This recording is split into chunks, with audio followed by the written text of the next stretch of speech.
కొరింథీయులకు రాసిన మొదటి పత్రిక 4వ అధ్యాయం 15వ వచనం, క్రీస్తునందు నీకు ఉపదేశకులు 10,000 మంది ఉన్నను, తండ్రులు అనేకులు లేరు. ఒకడే తండ్రి, క్రీస్తు యేసునందు సువార్త ద్వారా మిమ్మల్ని నేను కన్నాను తండ్రిగా అంటున్నాడు పౌలు. కొరింథీయులారా, నేను మిమ్మల్ని కన్నాను. ఈ రోజు నా నెట్లో నా మాటలు వింటున్నటువంటి నా పిల్లలారా, వాక్యముతో నేను మిమ్మల్ని కన్నాను. నేను మీ తండ్రిని. చిన్ననాటి నుండి పస్తులతో బాధలతో తల్లిదండ్రుల పెంపకంలో ఎన్నో నేర్చుకుని ఈ పరిస్థితికి వచ్చిన వాడని నేను. 750 కోట్ల మంది ప్రపంచ ప్రజలను కాపాడడానికి వచ్చిన వాడేరా నీ పీడి సుందర. ఎవడనుకుంటున్నావురా వాడిని? వాడు ఎవరనుకుంటున్నావు? అబ్రహాం లింకన్ అనుకుంటున్నావా? మహాత్మా గాంధీ అనుకుంటున్నావా? మావో అనుకుంటున్నావా? లెనిన్ అనుకుంటున్నావా? ప్రపంచ మానవాళి విప్లవాలకు నాయకుడు కాదు.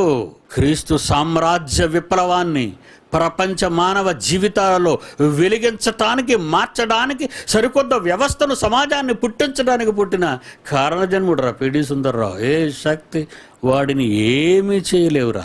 ఆనవ బాంబులతో, కారు బాంబులతో మనిషిని చంపి దేవుని సేవని చెప్పే కాలం వచ్చింది.